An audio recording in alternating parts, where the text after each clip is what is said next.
Chapitre 1. La première ration. Un avant-goût de « Ce qui nous attend ». C'était une matinée lumineuse et ensoleillée, du genre de matinée qui vous faisait penser que la guerre n'était peut-être qu'un mauvais rêve, comme cette fois où vous aviez mangé trop de fromage avant de vous coucher et aviez cru être poursuivi par une énorme roue de camembert. Les oiseaux chantaient.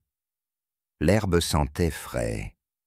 Et quelque part, au loin, un char faisait exploser une grange. Au milieu de tout ce joyeux chaos, 5 soldats faisaient la queue, chacun tenant un petit paquet, étrangement anodin, qui allait bientôt briser leurs espoirs, leurs rêves et leur système digestif. Rencontrons nos héros. Le soldat Jack Thompson, de l'armée des États-Unis, était un vrai garçon de la ferme du Kansas qui s'était engagé parce qu'il pensait que ce serait une aventure et qu'il pourrait peut-être voir Paris. Jusqu'à présent, la chose la plus proche de la romance qu'il avait connue était une carte postale humide de la Tour Eiffel et une boîte de ce que l'étiquette prétendait être du jambon. Hans Müller, de la Wehrmacht allemande, avait l'air d'avoir été taillé dans un bloc de granit au goût de choucroute, cheveux blonds, yeux bleus et un rictus permanent gravé sur son visage. Il était l'incarnation de l'efficacité prussienne, sauf quand il s'agissait de sourire. Sa possession la plus précieuse était une boîte de bratwurst cabossée de chez lui, qu'il gardait comme une relique religieuse. Tommy Cooper, de l'armée britannique, était le genre de gars capable de faire du thé avec de l'eau de flaque et du sarcasme. Il n'avait pas vu une vraie tasse de thé depuis le Blitz, et il commençait à soupçonner que la guerre était un complot élaboré pour priver les Britanniques de leur approvisionnement en Ivan Petrov de l'armée rouge, avait la carrure d'un mur de briques et le tempérament de quelqu'un qui avait autrefois lutté avec un ours et gagné, pour ensuite partager son bortsch avec lui. Il portait toujours un chou dans son sac de kit. Personne ne demandait pourquoi. Et enfin, Takeshi Sato, de l'armée impériale japonaise, était assis en tailleur sur le sol, les yeux fermés, les mains jointes, respirant profondément, comme un moine, sur le point d'atteindre l'illumination. Sa boîte de rations était posée devant lui, non ouverte. Il contenait une seule boule de riz et un paquet de prunes marinées. Il attendait le moment propice pour le manger, ce qui, à en juger par l'expression de son visage, n'arriverait jamais. Les sergents leur aboyèrent de ouvrir leurs rations. « Mangez, les gars, carburant pour le combat. » Jack a soulevé le couvercle de sa boîte de rations K avec l'enthousiasme d'un homme déballant un cadeau d'anniversaire, pour ne trouver qu'une boîte de jambon et d'œufs qui ressemblait à un produit rejeté par une usine de nourriture pour chiens. L'étiquette indiquait « jambon et œufs » en lettres grasses et sans fioritures. Il la piquait avec une cuillère. Ça tremblait comme quelque chose qui ne devrait pas trembler. « Ce n'est pas du jambon, » murmura-t-il. « C'est une sorte de insulte gélatineuse de guerre. » Hans ouvrit sa ration de campagne allemande, s'attendant à l'odeur familière et réconfortante du pain de seigle et de la saucisse.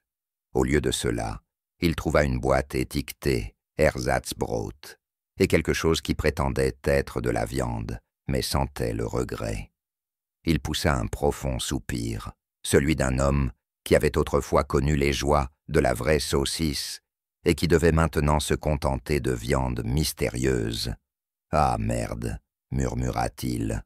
« Même les cochons n'en voudraient pas. » Tommy, toujours l'optimiste, déchira son paquet de rations britanniques et fut immédiatement accueilli par le regard froid et impassible d'une boîte de corned beef, également connue sous le nom de bully beef. La boîte brillait d'un mince éclat de graisse, et un biscuit si dur qu'il pouvait être utilisé comme une arme s'entrechoquait contre elle.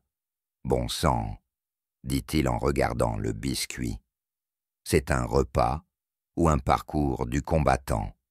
Est-ce un repas ou un parcours du combattant? Ivan ouvrit sa ration soviétique et trouva exactement ce à quoi il s'attendait. Une boîte de soupe aux choux, une croûte de pain noir et un petit morceau de sucre aussi dur qu'un projectile. Ivan ouvrit sa ration soviétique et trouva exactement ce qu'il s'attendait à trouver. Une boîte de soupe aux choux, une croûte de pain noir et un petit morceau de sucre aussi dur qu'une pierre, qui pourrait servir de projectile. Il hocha la tête, sans surprise. « Chou, mon vieil ami, » dit-il solennellement, « tu ne me quittes jamais. » Takeshi ouvrit lentement sa boîte à bento. À l'intérieur, un parfait onigiri, enveloppé dans une feuille, et 2 prunes marinées. Il le regarda avec révérence, comme s'il s'agissait d'un temple miniature. Il prit une inspiration, puis une autre, et il ne mangea pas. Jack piqua de nouveau dans son jambon et ses œufs. Qu'est-ce que c'est? Une sorte de blague? Qu'est-ce que c'est? Une sorte de blague? Au moins, tu as des œufs, grogna Hans, mâchant son pain de substitution, comme si c'était une insulte personnelle. Au moins, tu as des œufs, grogna Hans, mâchant son pain de substitution, comme si c'était une insulte personnelle. Au moins, vous avez de la viande? Rétorqua Tommy, essayant de ne pas se casser une dent sur son biscuit. Au moins, tu as de la nourriture, dit Ivan, en rongeant un morceau de chou avec l'enthousiasme d'un homme qui avait mangé le même repas chaque jour depuis le début de la guerre. Takeshi resta silencieux, immobile, un monument au stoïcisme basé sur le riz. Soudain, un rot retentissant éclata de quelque part dans le groupe. C'était Jack. Il grimaça, se tapotant le ventre. « Je pense que les œufs se défendent, » murmura-t-il. Tommy haussait un sourcil. « Dites-leur de se rendre. Ils comprendront. Ils sont américains. » Le rire a parcouru le groupe, même Hans, qui a esquissé un rare demi-sourire. Takeshi ouvrit un œil et presque sourit avant de le refermer à nouveau dans un jugement silencieux. Hans essaya de faire un sandwich avec son ersatz de pain et sa substance ressemblant à de la viande. Ça s'est effrité dans ses mains. « Ce n'est pas de la nourriture, » déclara-t-il. « C'est une punition. » Tommy a trempé son biscuit dans une boîte de thé tiède. Il a flotté un instant, puis a coulé comme une pierre. « Eh bien, c'est tout simplement impoli, » murmura-t-il. Ivan examina son morceau de sucre comme s'il contenait les secrets de l'univers. Puis il le lécha lentement, comme un enfant savourant le dernier bonbon sur terre. « Qu'est-ce que c'est? Qu'est-ce que c'est » demanda Jack. « L'espoir, » répondit Ivan. Alors qu'ils étaient assis, mastiquant leur chemin à travers la pire expérience culinaire de leur vie, le soleil brillait de manière moqueuse, et quelque part, un oiseau chantait. L'univers semblait rire de leur misère, et donc, avec des estomacs grognants et des égos légèrement meurtris, ils commencèrent leur voyage dans le monde étrange et terrible de la cuisine de guerre, unis non par leur pays, mais par le pouvoir unificateur de la mauvaise nourriture. Ils ne savaient pas encore que le pire était à venir. Chapitre 2. Roulette des rations. Quand votre repas vous mord, la guerre, comme il s'est avéré, n'était pas une affaire digne, c'était bruyant, chaotique, et ça sentait fortement les chaussettes brûlées, les fumées de diesel, et toutes les concoctions impies qui mijotaient dans les cuisines de campagne ce jour-là. Et pourtant, au milieu de ce grand théâtre de carnage, une lutte plus silencieuse et plus sombre se déroulait. Une bataille, non pas pour le territoire, ni pour la gloire, mais pour la survie contre un ennemi plus insidieux que les balles ou les bombes, la ration quotidienne. Le soldat Jack Thompson avait appris, après son introduction traumatisante à la ration K, que chaque repas de la guerre était comme jouer à la roulette russe avec une cuillère. Le petit déjeuner d'aujourd'hui, une boîte de quelque chose appelé pâte à tartines au fromage, qui ressemblait à l'enfant de l'amour entre un lubrifiant industriel et la tristesse. Ça tremblait quand il le touchait. Il était également accompagné de biscuits si durs que si vous en lanciez un sur un char, le char porterait plainte. Est-ce censé être comestible? Jack murmura, scrutant le contenu de sa boîte comme s'il pouvait exploser. Hans Müller, toujours l'incarnation du stoïcisme allemand, fixait son Ersatzbrot avec les yeux morts d'un homme contemplant ses choix de vie.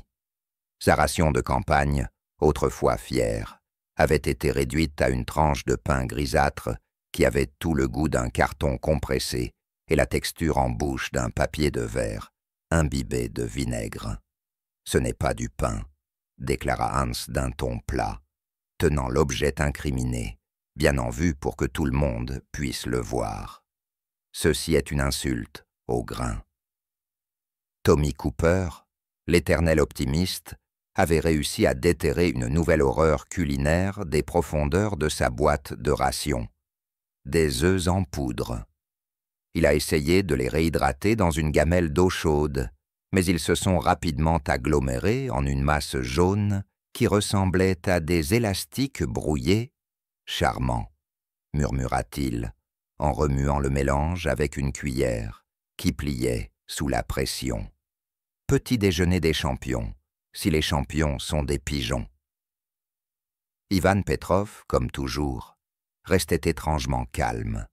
Il avait trouvé une petite feuille de chou dans sa ration et la mangeait crue, en croquant pensivement, tout en fixant le vide. Son pain était noir comme du charbon et assez dur pour être utilisé comme une matraque.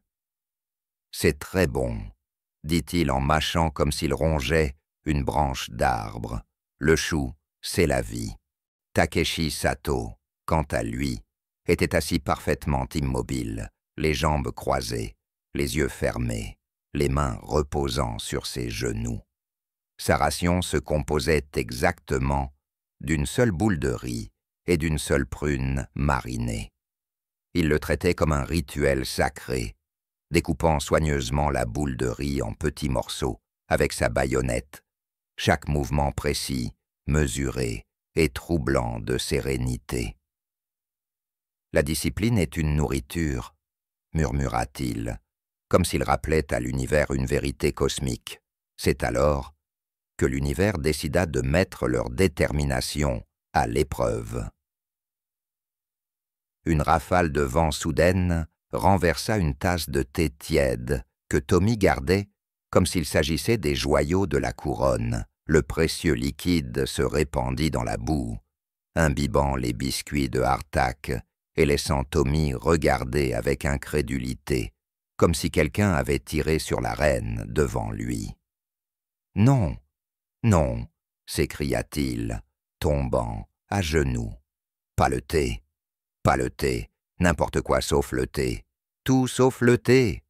Hans, par pitié, ou peut-être juste par ennui, offrit à Tommy un petit carré de Ersatzbrot. Hans, par pitié, ou peut-être juste par ennui, offrit à Tommy un petit carré de Ersatzbrot. Tommy le fixa, puis regarda Hans. « Est-ce que c'est une offrande de paix ?» demanda-t-il, incrédule. Hans haussait les épaules. « C'est une offrande. La paix est facultative. » Jack, quant à lui, avait décidé de créer ce qu'il appelait une fondue de tranchée. Un mélange sacrilège de fromage à tartiner, de miettes de crackers et de toute boisson en poudre qu'il avait sous la main. Mélange de limonade, dans ce cas. Le résultat était une substance visqueuse de couleur jaune fluo qui dégageait une vapeur menaçante. « Je crois que j'ai inventé la guerre chimique », dit Jack en le piquant avec une brindille. La brindille se désintégra immédiatement. « Ne mange pas ça », avertit Hans, reculant comme si cela pouvait sauter de l'assiette et attaquer. Mais Jack, obstinément américain, prit une petite bouchée. Ses yeux s'écarquillèrent, son visage se contorsionna. Il avala avec une déglutition audible, et puis, inexplicablement, il a souri. « Les gars, dit-il en essuyant les larmes de ses yeux, ça ce n'est pas de la nourriture, mais ça te gardera en vie, peut-être pour un moment. » Ivan, inspiré par cette folie, commença à assembler sa propre création. Un sandwich de pain noir, de choux et une pincée de sucre. Il l'offrit à Takeshi, qui accepta d'un signe de tête, mordant dedans avec la calme détermination d'un homme consommant un sacrement. « dit Takeshi, en mâchant lentement. Le chou chante. « Ton estomac chantera aussi, » murmura Tommy d'un ton sombre, en sirotant les dernières gouttes de son thé dans une tasse en ferraille tordue. Ils s'assirent dans un relatif calme pendant 12 secondes, avant qu'une agitation n'éclate à proximité. Un groupe de soldats d'une autre unité avait découvert un stock de barres chocolatées de ration D, ces blocs infâmes de désespoir, déguisés en bonbons. Des acclamations s'élevèrent alors que les hommes déchiraient les emballages. Et ensuite vinrent les sons de dents cassées, de jurons étouffés, et un homme essayant d'utiliser la barre comme un marteau. Jack, toujours curieux, échangea une cigarette contre une barre et en prit une bouchée. Le craquement résonna à travers le champ. « Mon Dieu !» s'exclama-t-il, « c'est une arme ?» « C'est une arme. » On se l'examina comme un artefact. Ce n'est pas du chocolat. C'est un mensonge, Tommy, déterminé à prouver que l'ingéniosité britannique pouvait triompher des adversités culinaires, essaya de râper la ration D dans son thé. Le thé prit une teinte brune, peu appétissante, et émetta un léger sifflement. « Le thé est sacré, » murmura Takeshi, en secouant la tête de désapprobation. Pendant ce temps, Ivan rongeait la barre de ration D, comme un castor abattant un arbre. « C'est point bon, » murmura-t-il, entre deux bouchées. Dents solides, dents soviétiques. La journée s'écoulait, les repas étaient échangés comme de la monnaie. Des cigarettes contre de biscuits, une boîte de viande contre une cantine d'eau à moitié vide. Un soldat a même tenté d'échanger ses bottes contre une seule tranche de pain réel, pour découvrir que le pain était en réalité une brique laissée par les ingénieurs.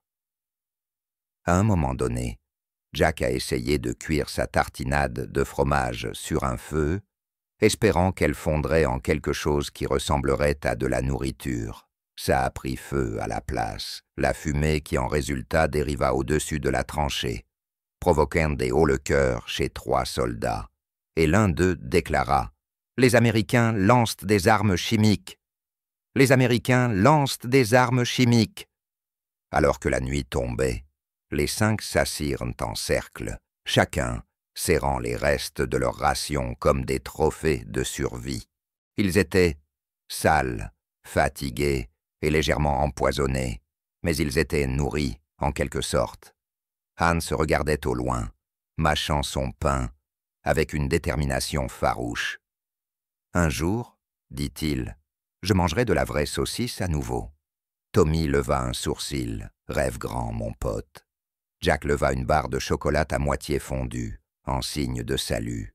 « À notre pire repas de tous les temps. » Ivan sourit, tenant sa feuille de chou. À la choucroute.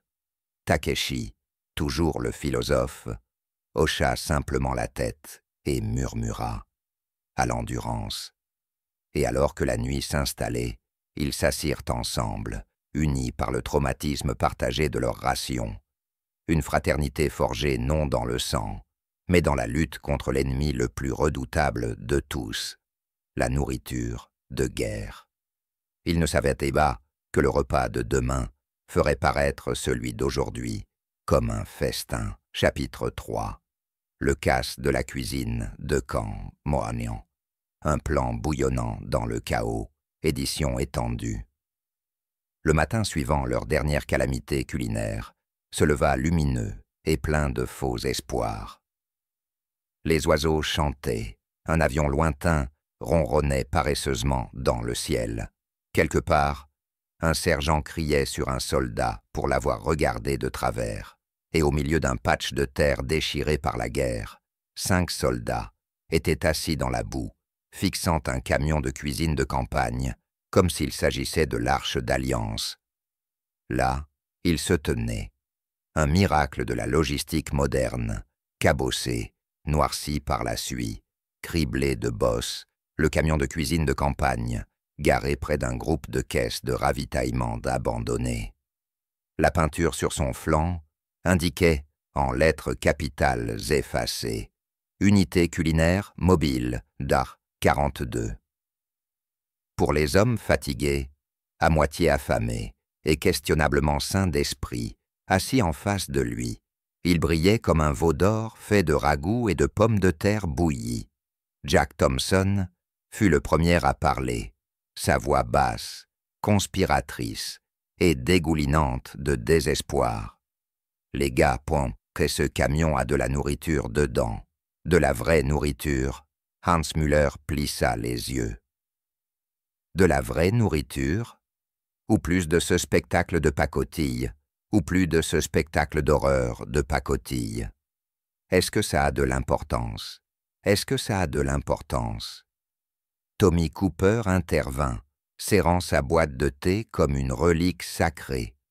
Je mangerais une botte bouillie en ce moment si elle était accompagnée d'une sauce. Ivan Petrov, mâchant pensivement une brindille, parce qu'il prétendait que cela nettoyait les dents et aiguisait l'âme, hocha la tête avec sagesse. Nous attaquons le camion. Nous prenons la nourriture, nous survivons. Est-ce que c'est pas contre les règles? Takeshi Sato demanda, un sourcil levé, comme s'il remettait en question le tissu moral de l'univers lui-même. Jack sourit. Mon pote, les règles ont quitté la ville quand ils ont commencé à nous servir du jambon, qui sent la graisse de moteur. Ils se regroupèrent, formant ce qui ne pouvait être décrit que comme la pire bande criminelle du monde. Un garçon de la ferme du Kansas, un Allemand stoïque, un Britannique sarcastique, un Soviétique maniant un chou et un soldat japonais qui avait l'air de préférer méditer plutôt que de comploter un vol mesquin. Jack, naturellement, a pris les commandes. D'accord, voici le plan. Nous attendons que les gardes prennent leur pause. T'es Tommy, tu les distrais avec, je ne sais pas, peut-être une histoire sur la reine. Très bien, dit Tommy en faisant un salut moqueur. Je leur dirai comment elle tricote personnellement chaque Union Jack à la main. Hans, toi et Ivan, passez par derrière, ouvrez les caisses. Takeshi, tu fais le guet. Si quelqu'un vient, regarde-le simplement jusqu'à ce qu'il se sente assez mal à l'aise pour partir. Takeshi inclina la tête en signe d'accord solennel. C'est un devoir sacré. Le plan, comme il s'est avéré, a duré exactement 37 secondes.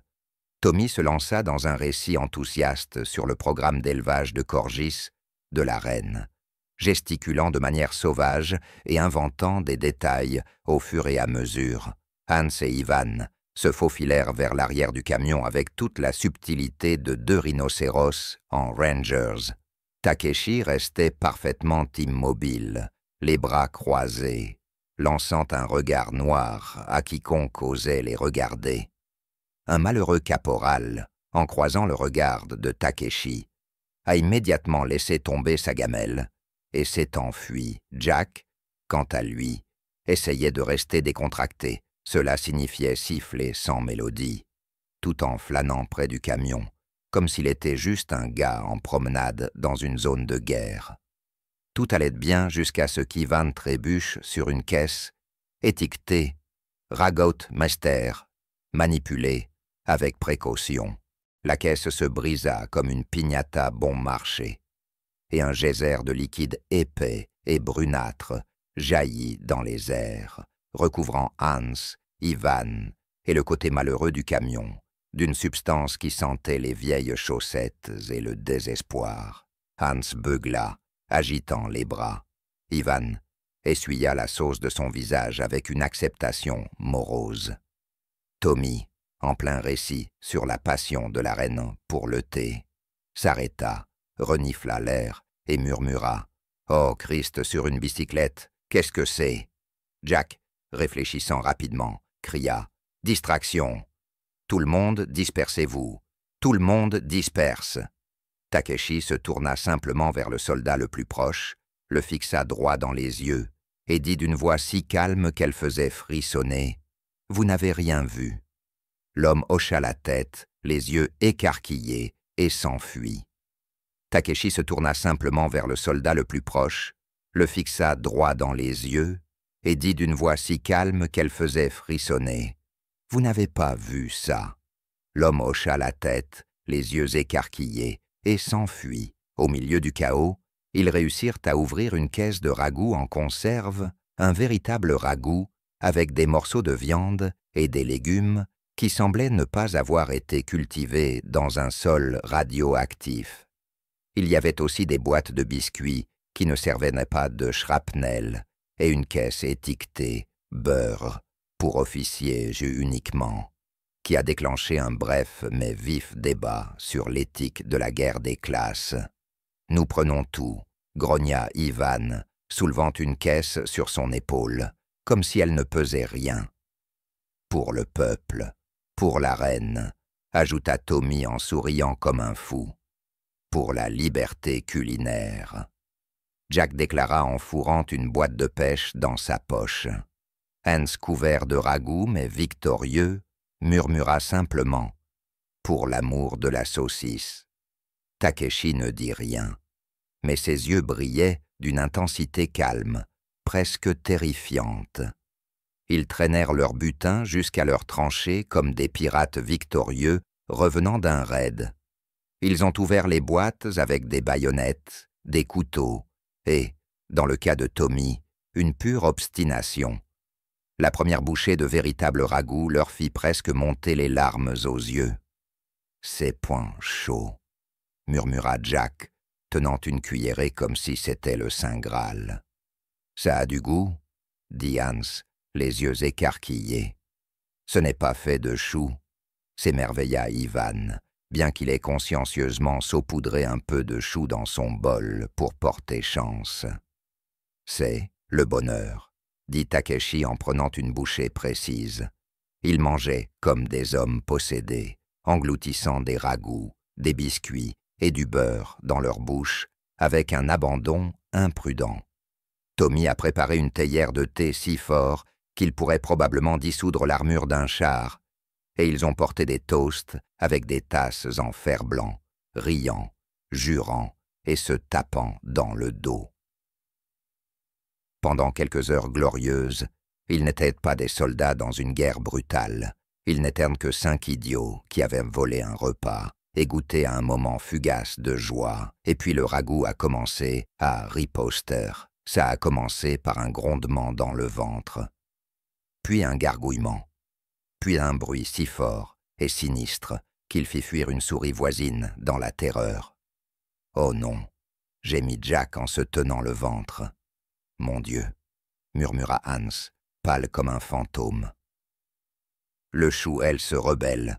murmura Ivan, les yeux écarquillés. Du thé, trop point fort. Tommy haleta, serrant sa tasse comme si c'était une grenade. Takeshi, les yeux fermés, restait parfaitement immobile. Puis, il ouvrit un œil, inclina légèrement la tête et dit d'une voix calme et posée « Voici le prix de l'indulgence. » L'heure suivante fut une symphonie de crampes d'estomac, de gémissements et de jurons dans au moins 5 langues. Le ragoût, semblait-il, n'avait pas été entièrement digne de confiance, mais alors qu'ils étaient étendus sur le sol boueux, se tenant le ventre et jurant de ne plus jamais faire confiance à la soupe, ils ne pouvaient s'empêcher de rire, parce que dans une guerre où demain n'était jamais promis, Ils avaient volé un repas au destin lui-même, et cela, dans leur livre, était une victoire. Alors que le soleil se couchait et que les étoiles clignotaient au-dessus du champ de bataille, les 5 amis s'endormirent sous le ciel ouvert, rêvant de beurre, de biscuits et d'un ragoût qui ne se défendait pas. Ils ne savaient pas que leurs aventures culinaires ne faisaient que commencer. Et quelque part dans l'obscurité, un nouveau lot de ragoût mijotait dans la cuisine de campagne, bouillonnant de manière inquiétante. Chapitre 4. Un désastre culinaire en 5 actes et au moins 7 langues. L'aube se leva sur le champ de bataille comme une mauvaise blague. Un mince brouillard s'accrochait aux tranchées. L'air lourd du parfum de marques de café brûlé, de chaussettes carbonisées, et d'une odeur distincte de « quelque chose est mort ici », et nous ne l'avons tout simplement pas encore trouvé. Les 5 hors-la-loi culinaires, Jack, Hans, Tommy, Ivan et Takeshi, étaient assis dans leur abri, soignant collectivement une gueule de bois de ragoût qui aurait pu être qualifiée de crime de guerre selon la Convention de Genève. Hans, qui avait l'air d'avoir vieilli de 10 ans en une nuit, fixait le horizon d'un regard vide. « Je peux encore le goûter. Le ragoût, ça me hante. » Ivan lui tapota le dos. « C'est bien. Ça forge le caractère. » Il se mit alors à préparer ce qui ne pouvait être décrit que comme une forme expérimentale de thé carburant soviétique, en utilisant une cantine cabossée et un morceau de quelque chose qui pourrait être de l'écorce d'arbre, ou peut-être un fragment de biscuit de ration allemande. Jack, quant à lui, faisait les 100 pas comme un homme, essayant d'inventer une machine à voyager dans le temps par pure volonté. Nous avons besoin d'un plan. Nous ne pouvons pas survivre avec la soupe mystère 2.0. Nous sommes des hommes, nous avons des standards. Nous avons des standards. Tommy renifla, tenant un biscuit si dur qu'il pourrait probablement dévier une balle. Tommy renifla, tenant un biscuit si dur qu'il pourrait probablement dévier une balle. Parle pour toi, mon pote. Je suis à une mauvaise tasse de thé de manger ma botte. Takeshi, comme d'habitude, était assis en tailleur, méditant sur un seul haricot qu'il avait sauvé du ragoût, murmurant ce qui aurait pu être une prière, ou peut-être une recette de pâte de miso fermentée. Personne n'osait demander. Soudain, une nouvelle horreur se profilait à l'horizon, l'annonce du grand concours de cuisine alliée. Quoi? Jack rugit, tandis qu'un jeune lieutenant agitait une planchette comme un drapeau de malheur. « Oui, les gars !» s'exclama le lieutenant, bien trop enjoué pour un homme, se tenant dans une tranchée, pleine de désespoir, boueux. Le haut commandement veut remonter le moral, alors nous organisons une compétition amicale. Le meilleur repas de campagne remporte le droit de se vanter, une ration supplémentaire de chocolat et, tenez-vous bien, une semaine de pain vrai. Les 5 se regardèrent, comme si quelqu'un venait de proposer de manger le soleil. Du pain? Du pain? Hans croassa, la voix tremblante. Du chocolat? Tommy chuchota, su voz quebrándose como la de un adolescente en la pubertad.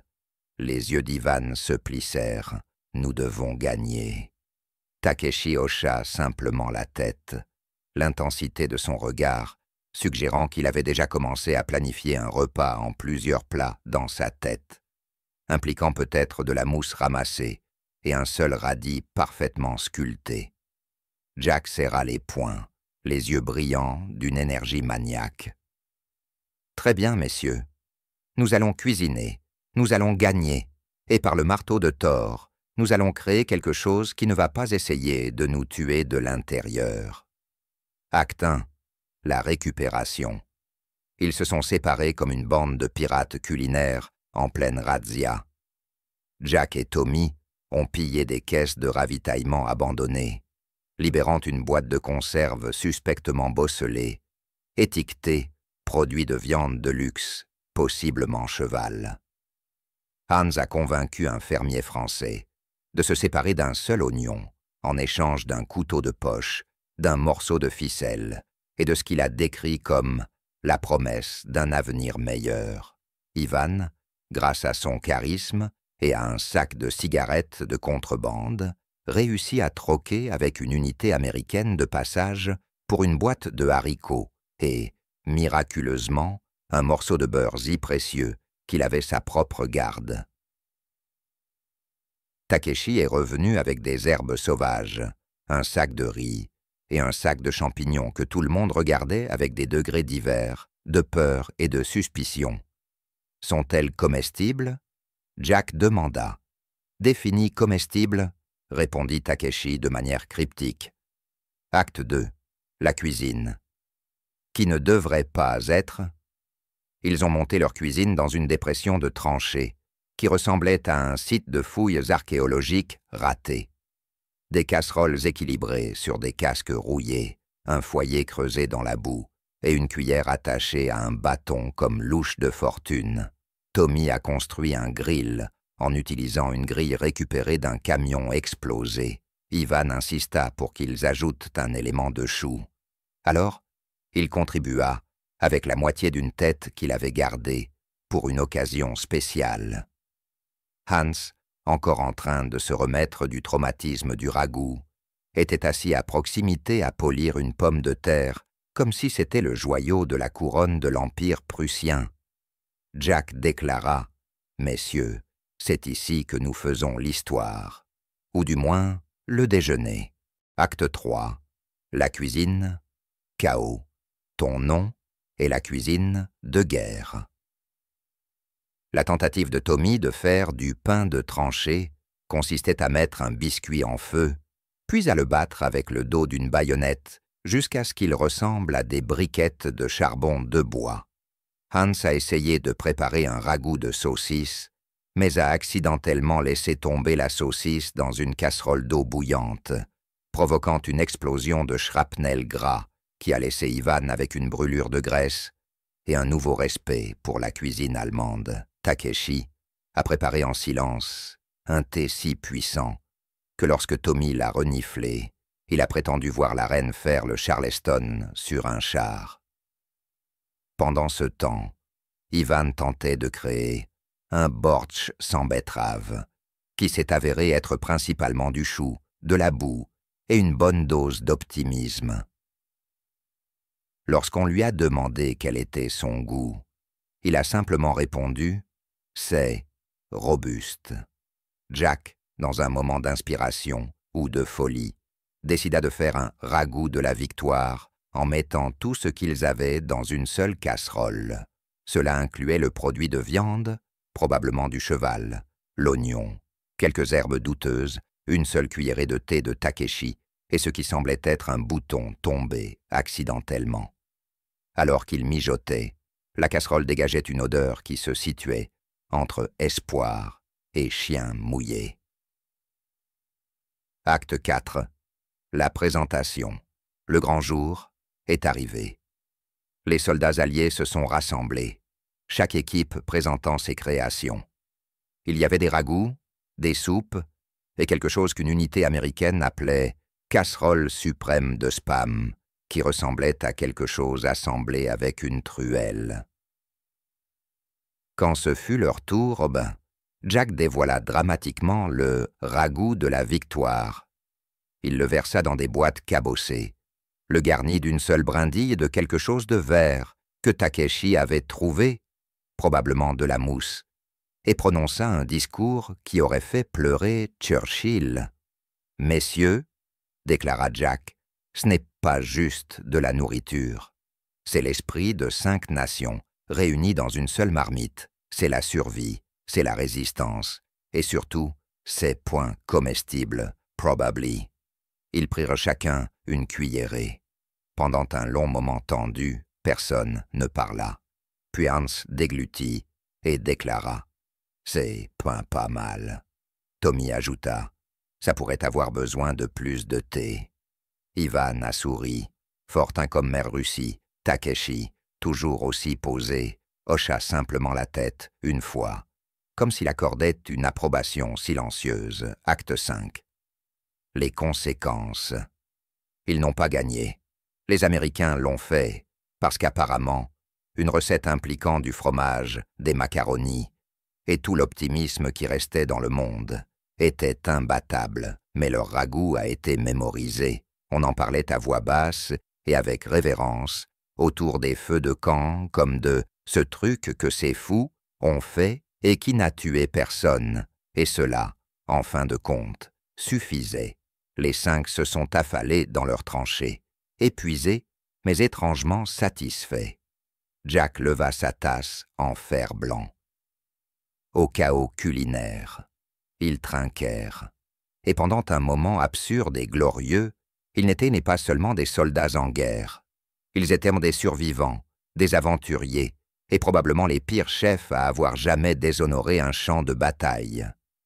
Et quelque part, dans une caisse de ravitaillement lointaine, un autre pot de produits de viande de luxe, possiblement du cheval, attendait, regardant, waiting, chapitre 5, le monastère de l'Éternel, écume et les frères de la bénie, brasserie. Le soleil brillait sur un champ d'orge si doré qu'il aurait pu être une peinture, si l'artiste avait une affection particulière pour les abeilles, la boue et les cratères de grenades occasionnels. Nos 5 héros, encore sous le choc de leur mésaventure culinaire, se retrouvaient maintenant en mission. Infiltrer le légendaire monastère de l'Éternel Mousse, un cloître de moines censé brasser la meilleure bière du continent. On racontait même que des généraux suppliaient pour une seule bouteille, que des soldats échangeaient des médailles pour une gorgée, et qu'au fond du monastère, un stock secret de bière si puissante qu'elle pouvait ressusciter les morts était gardé par des hommes en robes et sandales. Jack, naturellement, était ravi. De la bière, les gars.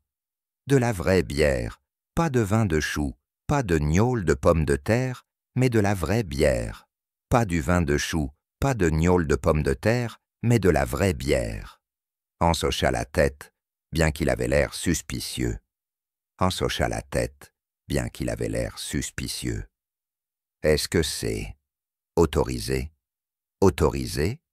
Tommy ricana, ajustant son casque avec l'air d'un homme se préparant à une tournée des pubs à travers une zone de guerre. Mon pote, la reine elle-même, approuverait ça. En fait, je pense que c'est pratiquement une mission royale. Les yeux d'Ivan brillaient. La bière et du pain liquide. C'est la survie. Takeshi, toujours l'image de la sérénité stoïque, se contenta de croiser les bras et de murmurer quelque chose à propos du chemin des houblons. Ils s'approchèrent du monastère, à l'aube, rampant à travers les champs, comme une étrange procession de bandits culinaires, couverts de boue. Le monastère lui-même était une vision, des murs de pierre anciens, des tours couvertes de lierre, et une lourde porte en bois sculptée de ce qui ressemblait à des gerbes d'orge d'encens, des chopes, et peut-être un chérubin vomissant dans un tonneau. Un moine en robes brunes apparut, tenant un bâton et affichant une légère irritation. Qui trouble la paix des frères de la Sainte Infusion? Qui trouble la paix des frères de la bière bienheureuse? Jack s'avança, affichant son sourire le plus charmant, légèrement déséquilibré. Jack s'avança, affichant son sourire le plus charmant, légèrement déséquilibré. « Bon monsieur, nous venons chercher la sagesse de votre foi mousseuse. » Le moine plissa les yeux. « Pèlerin, n'est-ce pas? Pèlerin, n'est-ce pas? » « Absolument, » s'exclama Tommy. « Absolument, » intervint Tommy. « Nous sommes en quête sacrée. L'illumination par la bière et tout ça. » Hans s'inclina légèrement. « Nous apportons. » Point offrande. Il leva une boîte de biscuits cabossés. Les yeux du moine se plissèrent. « Très bien. Entrez, mais sachez ceci. Le chemin de la brasserie n'est pas pour les âmes sensibles. ou les intolérants au lactose. Ils entrèrent, se retrouvant dans une cour qui sentait la levure, le malt rôti et une légère touche de regrette spirituelle. Les moines s'affairaient, remuant des cuves, polissant des chopes et chantant ce qui ressemblait étrangement à des chansons de beuverie dans un style grégorien. Frère Benoît, leur guide, expliqua l'éthos du monastère. Nous brassons non seulement pour la subsistance, mais pour l'illumination. Notre bière est un sacrement. Chaque gorgée est une prière, chaque rot, un hymne.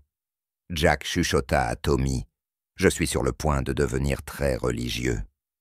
Leur visite comprenait la grande salle de brassage, où d'énormes chaudières en cuivre brillaient comme des trésors, et la crypte des fûts, où de vieux fûts en chêne, chacun, de la taille d'une petite voiture, vieillissait des concoctions mystérieuses et bouillonnantes.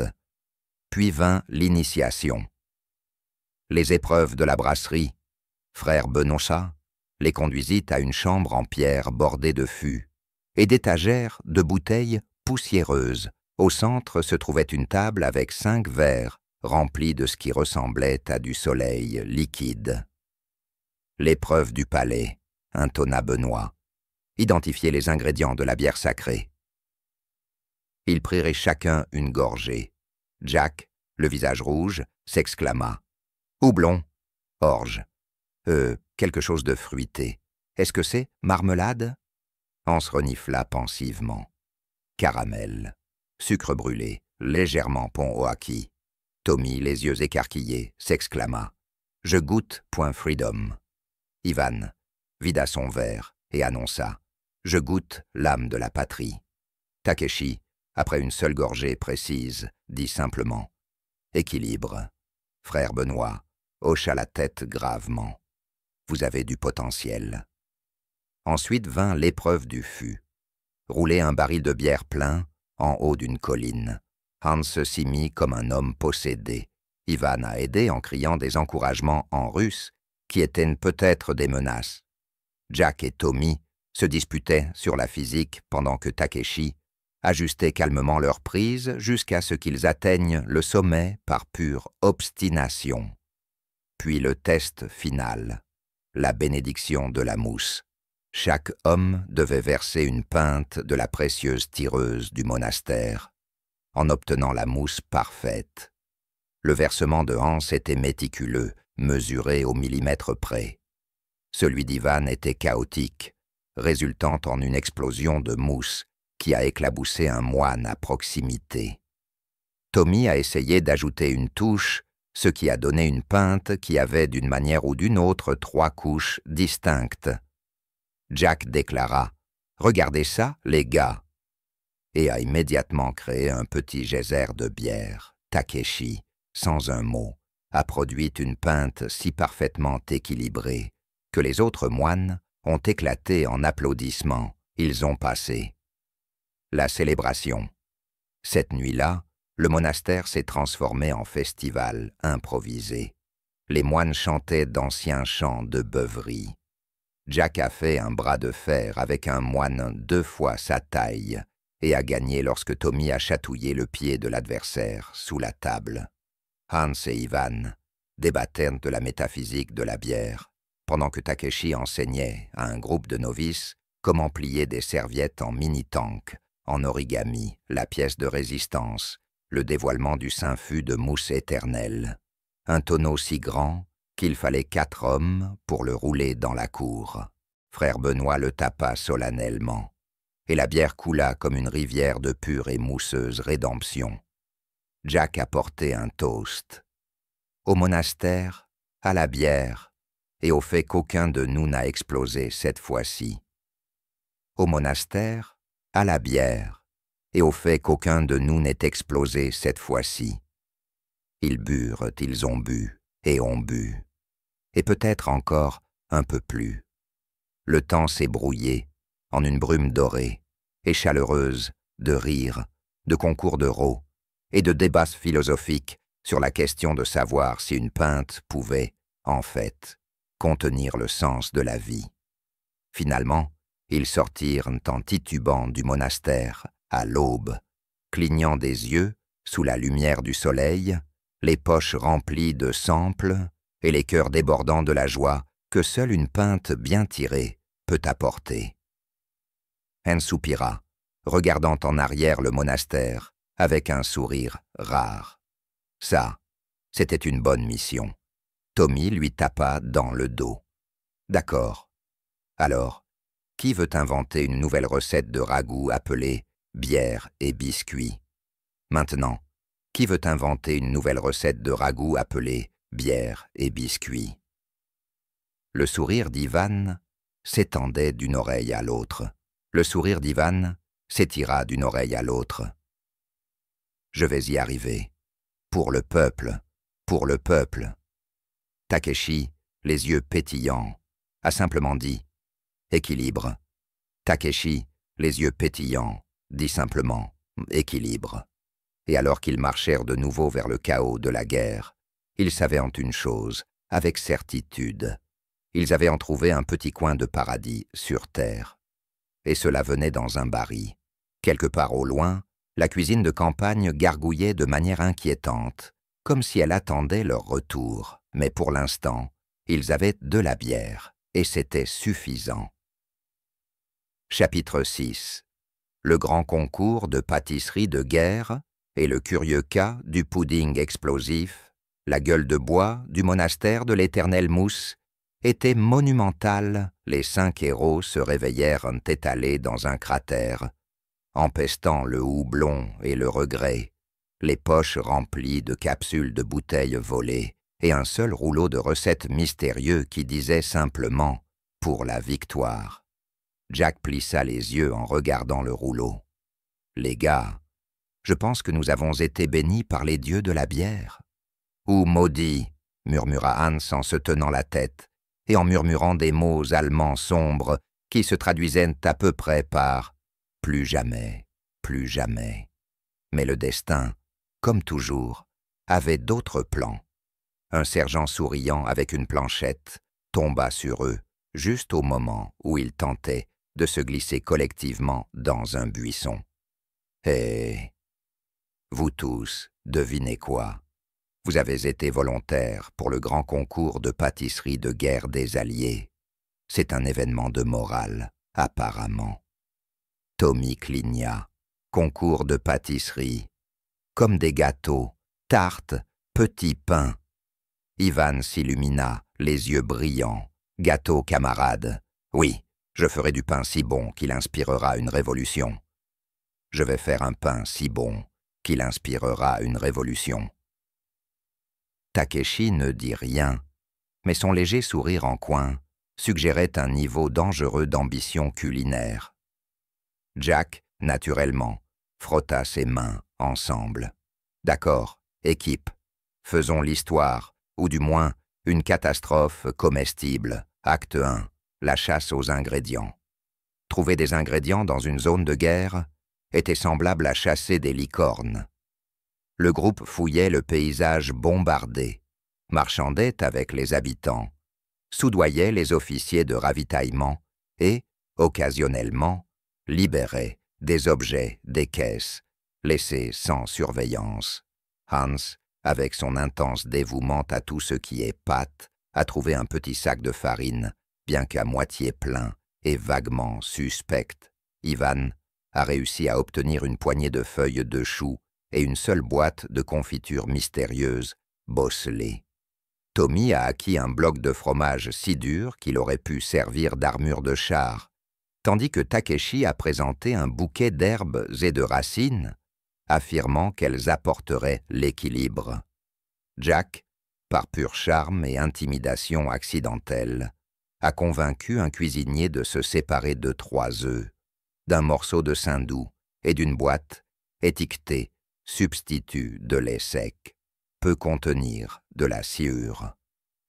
Ensemble, ils ont rassemblé un tas d'ingrédients qui ressemblaient moins aux rêves d'une boulangerie et plus aux ingrédients d'une potion magique qui avait très, très mal tourné.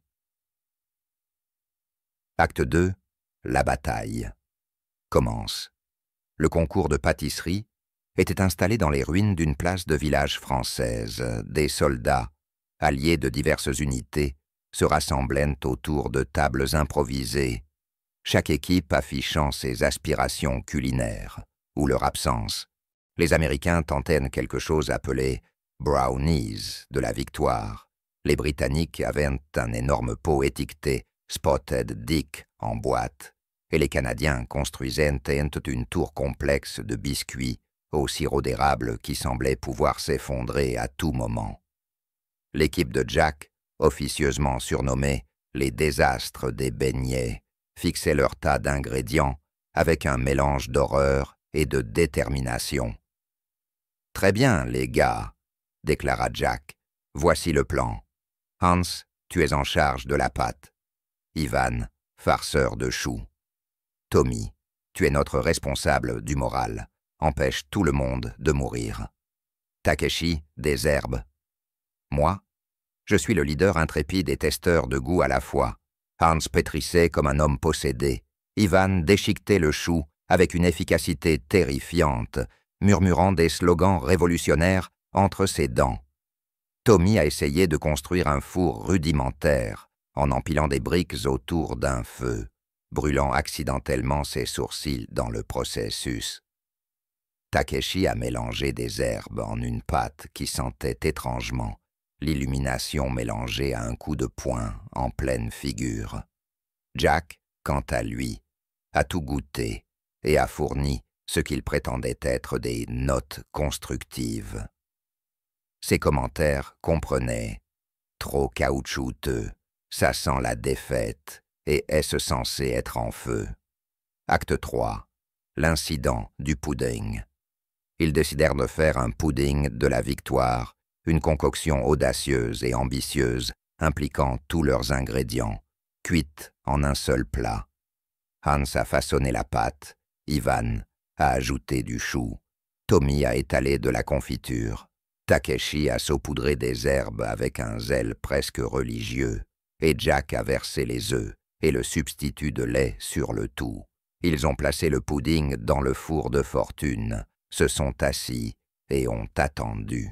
Il a commencé à monter, et ensuite, ça a commencé à siffler. Est-ce censé faire ça? Tommy demanda nerveusement. Jack haussait les épaules. Le pudding est une bête mystérieuse. Quelques instants plus tard, le pudding émit un pop, puis un craquement, puis un bruit si fort et si inhabituel qu'on aurait dit un obus d'artillerie entrant. Boum! Le pudding a explosé, arrosant la place d'une pluie de pâtes, de confitures, de choux et de pâtes aux herbes. Les soldats se sont jetés à couvert. Une équipe canadienne à proximité a été mise à terre par un biscuit volant. Les villageois français regardaient avec horreur, les yeux écarquillés, une feuille de chou flotter doucement sur la tête d'un major américain, abasourdi. Silence, et puis rire, des rugissements de rire, de tous les côtés. Jack se tenait là, couvert de confiture et de farine, leva le poing et cria « Voici le pouvoir de l'innovation culinaire alliée ». Acte 4. Les conséquences. Leur pudding a été déclaré une interprétation artistique unique d'une saveur explosive. Ils ont reçu une mention spéciale pour le plat le plus mémorable, accompagné d'une petite ration de chocolat et d'une note manuscrite du général qui disait « S'il vous plaît, par amour de tout ce qui est sacré, ne tentez plus jamais cela. » Hans murmura « Je voulais juste faire du pain. » Ivan sourit en tenant un morceau de biscuit en croûte de chou. « C'est bon pour le moral. » Tommy fit un clin d'œil à un groupe de médecins pendant qu'il soignait ses brûlures légères, tandis que Takeshi sirotait calmement son thé, semblant totalement indifférent. Jack, toujours l'optimiste, déclara « Messieurs, aujourd'hui nous avons appris quelque chose d'important. Ne jamais faire confiance à un pudding. » Alors qu'ils s'éloignaient de la zone de désastre, meurtri mais non abattu, le soleil se couchait sous l'horizon, projetant une lueur chaleureuse sur le champ de bataille de farine et de choux. Et quelque part, au cœur des ruines, un seul morceau de pudding fumant reposait dans les cendres, attendant point peut-être en train de comploter sa revanche. Chapitre 7. L'incident de Picklewood et la grande catastrophe de Saumur. À ce stade, il était clair que l'univers avait un sens de l'humour cruel, et que nos 5 maladroits culinaires étaient sa blague préférée. Tout juste sortis du fiasco du bake-off, ils sont tombés sur une autre mission. Le grand échange de cornichons alliés, un événement culinaire diplomatique destiné à favoriser la bonne volonté internationale, et apparemment le chaos culinaire. Des cornichons. Jack cligna des yeux, jetant un coup d'œil à l'invitation dans sa main. Qui, dans son bon sens, a pensé que des concombres fermentés pouvaient sauver le monde? Qui, dans son bon sens, a pensé que des concombres fermentés pouvaient sauver le monde? Hans ajusta sa casquette et murmura. Les cornichons sont la colonne vertébrale de la civilisation. Hans ajusta sa casquette et murmura. Les cornichons sont la colonne vertébrale de la civilisation. Fais-moi confiance, je suis allemand. Ivan sourit, révélant une dent ébréchée. En Russie, nous survivons avec des cornichons et de la vodka. C'est la tradition. Tommy frappa ses mains l'une contre l'autre. D'accord, les gars. Marinons comme jamais nous n'avons mariné auparavant. D'accord, les gars. Marinons comme jamais auparavant. Takeshi, toujours sage, hocha simplement la tête. Takeshi, toujours le sage, hocha simplement la tête. L'équilibre peut être trouvé dans la saumure. Pétain, arrivé à Picklewood. La bourse des cornichons se tenait dans un charmant village français, qui avait été temporairement renommé Picklewood, ses rues ornées de bannières proclamant « La paix par les cornichons » et « Saumur pour la victoire ».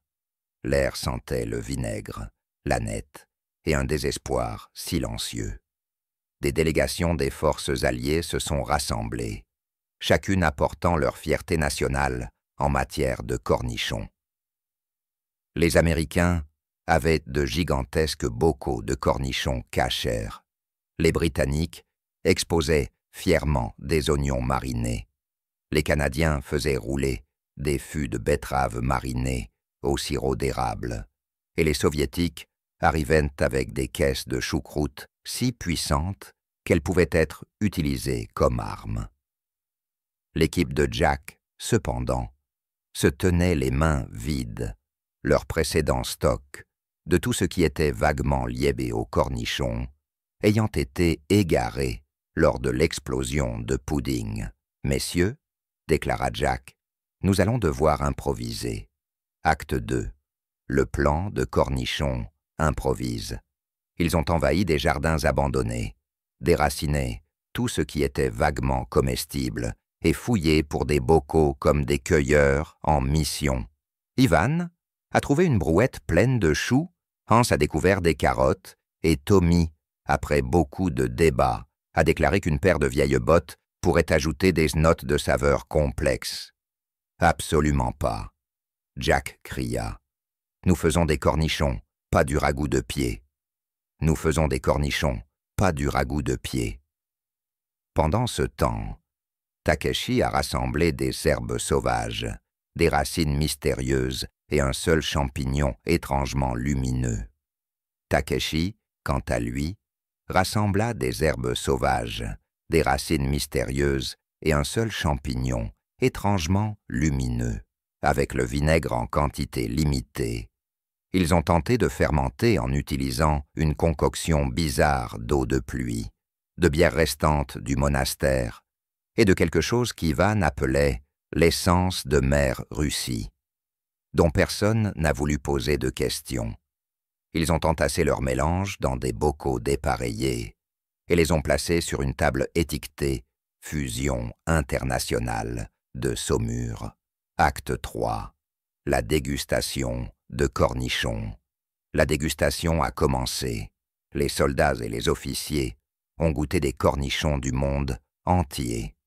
Il y avait des murmures de délices, des hochements de tête polis, et dans le cas du chou mariné soviétique, des larmes de joie ou de terreur.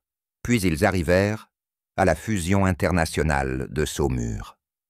Un colonel britannique prit une bouchée, fit une pause et cligna des yeux avec fureur. Est-ce que c'est infusé avec? C'est de la bière. Est-ce de la bière? Un général français a goûté une carotte, l'a immédiatement déclaré une insulte aux légumes. Puis est parti en marmonnant des jurons en français. Un général français goûta une carotte, la déclara immédiatement une insulte aux légumes et s'éloigna en marmonnant des jurons en français. Un soldat américain a goûté un morceau de la création de champignons de Takeshi et a commencé à philosopher bruyamment sur le sens de la vie et la nature des cuillères. Hans, regardant nerveusement, murmura « Peut-être devrions-nous préparer une retraite ? Peut-être devrions-nous nous préparer à une retraite ?» Ivan croisa simplement les bras. S'ils survivent au chou, ils survivront à ça. Acte 4. La catastrophe de la Saumur. Juste au moment où les choses semblaient se calmer, un bruit fort résonna à travers la place. L'un de leurs bocaux, surchargé de gaz de fermentation, a explosé, arrochant les officiers à proximité avec de la saumure, du chou et une fine brume de quelque chose d'indéfinissable, mais définitivement piquant. Les soldats se précipitèrent à couvert, alors que toute la table de fusion de Saumur internationale déclenchait une réaction en chaîne, les bocaux éclatant comme des pétards. C'était la grande catastrophe de Saumur de Picklewood. Du jus de cornichon est tombé sur tout le monde. Les uniformes étaient tachés. Les esprits s'échauffèrent. Quelque part dans le chaos, un Canadien essayait de protéger ses betteraves à l'érable, tandis qu'un groupe d'officiers britanniques se blottissait sous une table renversée, chantant l'hymne royal. Et à travers tout cela, nos héros se tenaient à l'épicentre, dégoulinant de saumure et de dignité.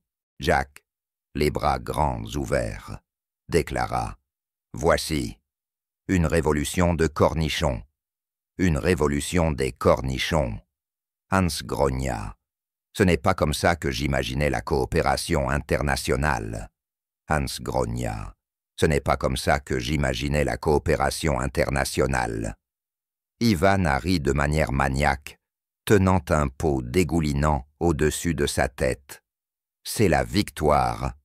C'est la victoire !» Tommy s'efforçait de se laver le visage dans un tonneau de cidre, tandis que Takeshi, serein comme toujours, sirotait calmement du thé au cœur de la tempête. Tommy était occupé à essayer de se laver le visage dans un tonneau de cidre, tandis que Takeshi, serein comme toujours, sirotait calmement du thé au cœur de la tempête. Acte 5. Conséquences et réflexions. Lorsque la Saumur se fut calmée, leurs efforts furent qualifiés d'un échec spectaculaire, avec une touche culturelle. Ils ont reçu un petit certificat de participation, fait à la hâte, avec un gribouillis d'un cornichon portant un casque. Jack l'a encadré. Hans soupira. « Un jour, je ferai du pain en paix. » Ivan a porté un toast. « À la choucroute, camarade. » « À la choucroute, camarade. » Tommy ajouta. « Au cornichon sans pied. » Tommy ajouta. « Au cornichon sans pied. » Takeshi, toujours énigmatique, a dit « À l'équilibre, eventually. » Alors qu'ils s'éloignaient en boitant de Picklewood, dégoulinants, épuisés, mais invaincus. Le soleil se couchait derrière eux comme une peinture absurde de résilience et de vinaigre. Et quelque part, sur la place en ruine, un pot de cornichon solitaire était posé debout, son contenu tourbillonnant mystérieusement. Il faudrait des mois avant que le village n'ose organiser un autre festival gastronomique. Chapitre 8. le festin des saveurs oubliées et l'apocalypse culinaire. Après la catastrophe de la saumure de Picklewood, notre courageux groupe de marginaux culinaires jura qu'ils en avaient fini avec la diplomatie alimentaire, les compétitions de cuisine et toutes choses comestibles. L'univers, cependant, avait d'autres plans, parce que quand vous défiez le destin avec des puddings explosifs et des émeutes provoquées par des cornichons, le destin a tendance à répondre par une invitation au festin des saveurs oubliées, le plus grand et le plus absurde événement culinaire de la zone de guerre. La lettre est arrivée par pigeon, scellée de cire et avec une légère odeur de vieux fromage. Il était écrit « Chers ambassadeurs du chaos culinaire, vous êtes cordialement invités à participer au festin des saveurs oubliées, un grand événement célébrant les étrangetés culinaires de notre monde fracturé. Votre mission, préparer un plat si audacieux, si bizarre, qu'il sera évoqué dans les tranchées pendant des générations. » Jack l'a lu à voix haute, puis a gémi. « Nous sommes maudits, n'est-ce pas? Nous sommes maudits, n'est-ce pas ?» On murmura quelque chose en allemand, qui se traduisait à peu près par « pas encore une fois ». Hans murmura quelque chose en allemand, qui se traduisait à peu près par « pas encore ». Ivan sourit. « Chou !» Tommy frotta ses mains. « Messieurs, je sens la gloire, ou peut-être que c'est juste l'oignon mariné sur lequel je me suis assis. » Takeshi plia la lettre soigneusement. « L'univers cherche l'équilibre. Faisons-lui avoir une indigestion. Acte 1. Rassembler les ingrédients de la folie. » On leur a dit de créer un plat, en utilisant tout ce qu'ils pouvaient trouver. Quoi que ce soit était un mot dangereux pour cette équipe.